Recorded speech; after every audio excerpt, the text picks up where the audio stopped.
Okay guys, so here is the part 2 results show of the Burlap Adventures. Here is what I came up with. I wanted to share with you whether it was a fail or a success. I'm not really sure what to call it yet, and I'll show you why. So those of you who didn't, I'll just bring you up to speed real quick.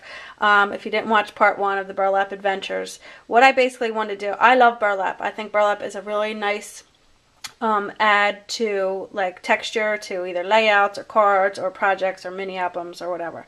So a while ago when they were having a sale at Joann's, I got, a few different colors. This is the one I have hanging up to dry. I got white, the normal color burlap. I got red burlap, Christmas green burlap, and then like an orangey for like Halloween, because I like that for fall. And here's the orange right here actually. As we speak, I thought it was only upstairs. So what I basically did is I used Modge Podge, and my daughter and I this morning when she was supposed to be getting ready for school, we basically painted, like little sections of the regular burlap. And reason being is because I wanted to try it die cutting it, but I tried it before die cutting it, and it just isn't, it frays too much. I like that it frays, somewhat, but I want whatever the item is to be visible. So I just want to show you, and here's an example of, I used this MFT, my letter die, my wafer thin die, and I just cut out the M, and even delicately pulling it out, it basically came in pieces, as you can see. So you can't really make out what it is, so this was before the Modge Podge. Now afterwards, this was my first try at it. This is a paper tray and Christmas tree die. I figured that would be good in the green. So I tried it, and I had to force this one through, but it was only through one pass. Like I roll it through and then I roll it back to me.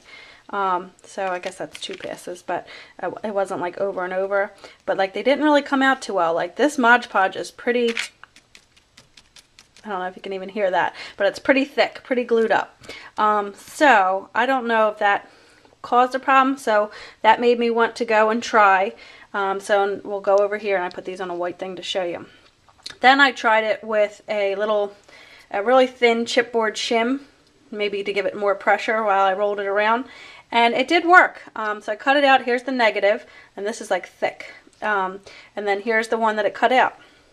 So I think it came out nice. It came out, you still be gentle with it because you never know if your Modge Podge got everywhere, but so it came out decent. And then I also did this is the I used this die, which is paper tray ink arrow die, and I also tried the bow, and that did not cut through at all. So I don't know if it's different dies too, but the arrow came out. It's not the easiest stuff to work with, and this has made it very thick with the Modge Podge. So Darla, I think she's Darla G on YouTube. I don't know if she's new on here or she just started doing videos, because she has a couple up there, but her and I were chatting back and forth, and she said that her friend, or it might have been her, and I might try this because I feel like this may work better. And this is why it's great having you crafty friends, because you can kind of share ideas and it kind of helps you find the right way for you.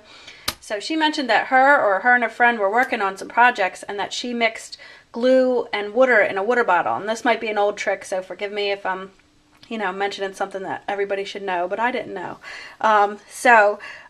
She said that she put in a spray bottle and it kind of thinned it out, but it didn't really take away the glue's purpose, to be glue or as a sealer. So that might work too, because maybe it wouldn't be so rock hard. Like this is like that, what's that stuff that you wet it and mold it around something? Paper mache? Is that right? I don't know. We did it in school back in the day. I don't know if paper mache is the thing you put it on or the actual strips that you wet, but you guys know what I mean. But anyway, it's very, very hard. So we won't consider this a fail because it did work and it cut it out. But one thing I don't like is now it doesn't look so rusticy. You know what I mean? Like it doesn't look like here's, let me cover you up. Here's like regular burlap. And I like how it looks like matte and it's, kind of roughed up. But like here, it just kind of looks like sealed. I don't know, maybe I'm being too picky. It doesn't look as textureful as I would like it to look, and I'm making up my own words. So yeah, I mean it did work. I guess I would recommend as thin as you can get it, but we kind of did it as thin as we can get it. I didn't really like load it. I mean, I made sure all the parts were covered, but I didn't like extra load it on, so because this is pretty thick, which in turn can make this kind of hard to run through your Cuttlebug. But here's our results. So it did work, and I did achieve what I wanted to do, but I think I still like you might even be able to see the difference. So this was the one before, but just the rusticy look of this one versus this one's a little too perfect.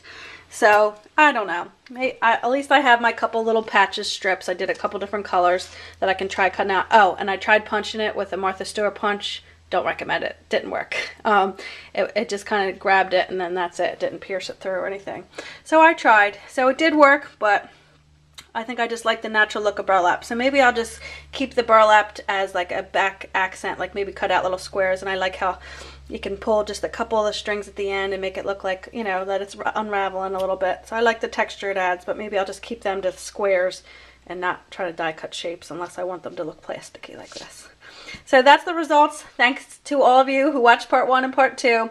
Hope this helps somebody, and who knows, maybe I'll try another adventure with it and maybe try the water bottle and glue, because that seems like that may work better as it's thinned out a little bit more, or try different things. But some of you mentioned fray check, but I can't imagine like this little bottle and doing like the big piece that I want to do. And I'm not sure how that would work. And then I thought about die cutting it first and then sealing it right after, but this is what it comes out of the die cut like, so that's not salvageable to me. So I'm trying. So if I come up with anything else, I'll let you know. And thank you to those of you who've been watching my thousands of videos I've been posting today. So I got to run out and do some Christmas shopping before my daughter gets back from school. She has half a day this week, so before all that, I'm going to try to run out and do that. So probably won't be another video till tonight, if not, you know, another day. So it was nice talking to you all, and I will talk to you soon. Bye.